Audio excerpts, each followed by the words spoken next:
యెహోవా తన భక్తులను ఏర్పరచుకొనుచున్నాడని తెలుసుకొనుడి. నేను యెహోవాకు మొర్ర పెట్టగా, ఇదిగో ఒక్క ఫోన్ కాల్ చేస్తే సరిపోద్ది అంటారు చూసారా? ఏంటి, ఒక్క ఫోన్ కాల్ చేస్తే అయిపోద్ది నీ పని, ఏమనుకుంటున్నావో ఇలా అంటూ ఉంటారు. వెనకటికి నాకు తెలిసిన ఓ సహోదరుడు ఉన్నాడు, ఓ సేవకుడు. నాకు వాళ్ళు తెలుసు, నాకు వీళ్ళు తెలుసు, నాకు వాళ్ళు తెలుసు, నాకు వీళ్ళు తెలుసు. ఎందుకీ అఫ్కోర్స్ నాకు కూడా మీకు తెలుసు కదండి, నాకు కూడా తెలుసు. నాకు తెలుసు ప్రధానమంత్రి మోడీ గారు,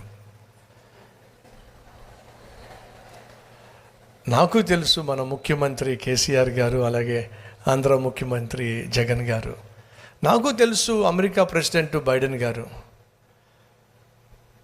మీకు కూడా తెలుసు కదండి.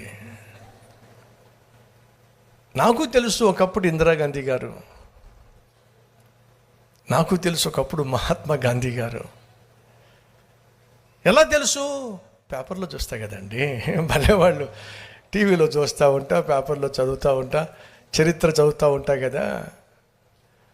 మనకు తెలియడం గొప్ప విషయం కదండి, వాళ్ళకి మనం తెలియడం గొప్ప విషయం.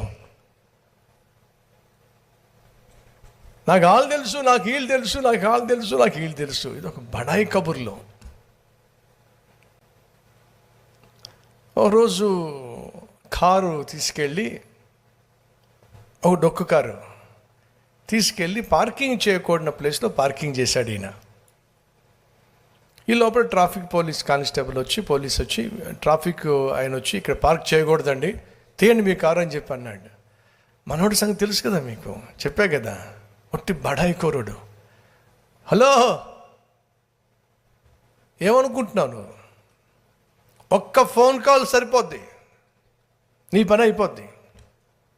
ఒక్క ఫోన్ కాల్ చాలు. ఒక్క ఫోన్ కాల్ చేసి మాట్లాడానంటే నీ ఉద్యోగం. అవునా సార్? మరి ఏమనుకుంటున్నావు? కారు కీ తీసేసుకున్నాడు పోలీసువాడు. చెయ్యి, ఎన్ని ఫోన్ కాల్స్ చేస్తావు అన్ని ఫోన్ కాల్స్ చెయ్యి, చూద్దాం. వెళ్ళిపోయాడండి మనోడు. అలా కాదు, ఒక నిమిషం ఆగు, అలా కాదు, నా ఫోన్లో బ్యాలెన్స్ అయిపోయింది. వీడికి ఫోన్లో బ్యాలెన్స్ అయిపోయింది. ఎవరు తెలుసట? ఎవరో తెలుసట. ఫోన్ చేస్తే ఉద్యోగం ఊస్ట్ అయిపోద్ది. ఎందుకు ఈ పనికి మళ్ళీ కబుర్లు? బడాయికి పోకండి, కానీ దయచేసి వినండి. నాకేదో హాని చేద్దాం అనుకుంటున్నారు, నా గురించి అవమానంగా మాట్లాడుతున్నారు. ఒక విషయం చెప్తాను వినండి. నేను మొర్ర పెట్టాను అంటే నా దేవుడు ఆలకిస్తాడు.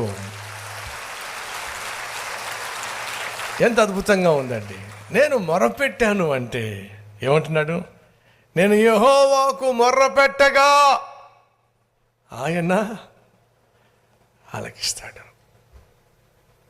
కారణం చెప్పండి. ప్రాధేయపడతా, వెళ్ళి కాలు పట్టుకుంటా, ఏం చేస్తా?